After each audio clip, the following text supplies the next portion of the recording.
Good afternoon. It is Monday, February 8th, 2021.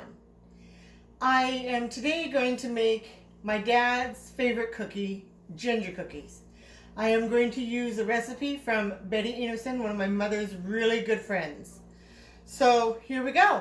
So far I have 3/4 of a cup of shortening. I use butter. And to that I am going to add 1 cup of sugar.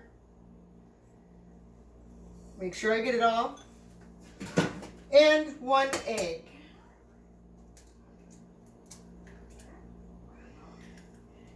And then we're going to turn on my mother's mixer. Going to get a spatula for the molasses. And then while that is mixing, I will add a 1/4 cup of molasses.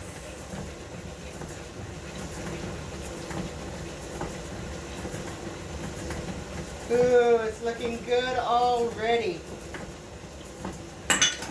All right, 1/4 cup of molasses.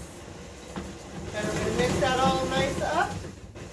And then in this bowl, I have 2 cups of flour. And to that, I'm going to put a teaspoon of cloves, a teaspoon of cinnamon,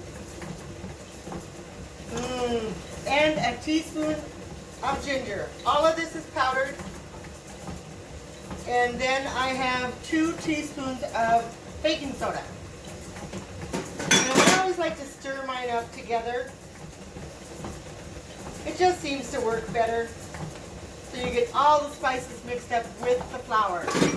All right, here we go. Let's start putting in the flour mixture.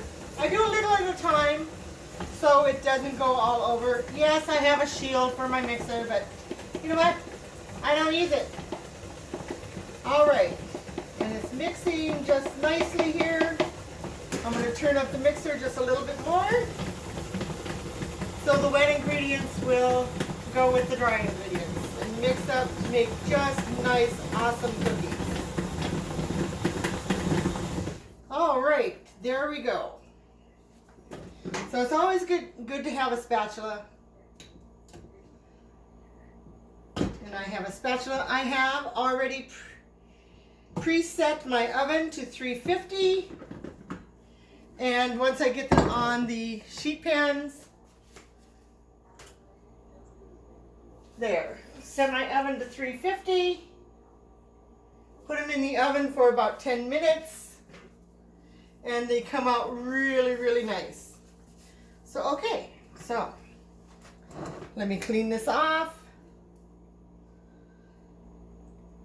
Again, it is by Betty Anderson. So, it's 3 cups of shortening, 1 cup of white sugar, 1 egg that you mix up, and a 1/4 cup of light molasses that you mix up first before you put in the dry ingredients. And the dry ingredients are 2 cups of flour, a 1/4 teaspoon of salt, 2 teaspoons of soda, and 1 teaspoon of ginger because we're having ginger cookies. And then I also put in a teaspoon of cloves and a teaspoon of cinnamon. Ooh, yummy. All right, so here's the dough, all nice and good. I'm going to scrape down the sides.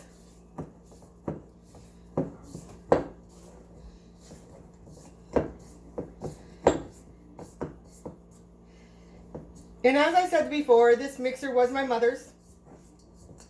And so, unfortunately, when she passed in 2001, I decided to take it for myself after a couple of years.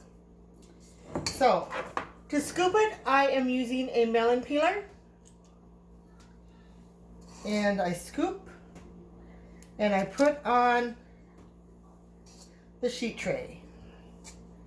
And I try to get it as even as I can. So see? Get it as even as I can.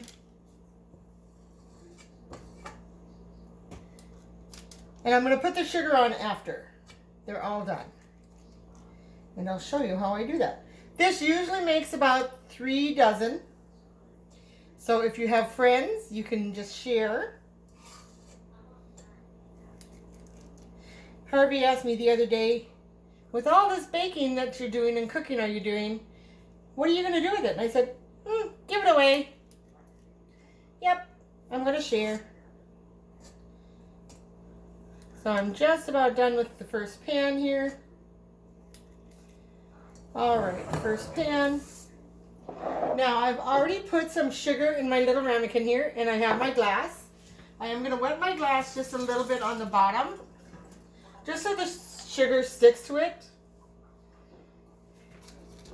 And then, plop, 2, 3, and I'm going to do this for all of them. They spread out really nicely when they're baking, so I only put 12 to a pan. And I've had these sheet pans quite a while. I do put down some parchment paper just in case so they don't stick. So all right, so here they are, all nice and sugary. And in the oven they go. Alexa, set the alarm for 10 minutes. 10 minutes. No. So let's do another pan.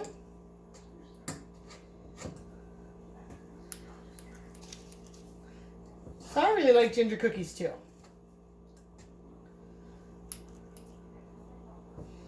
And once I get the first pan out, then we can do something else.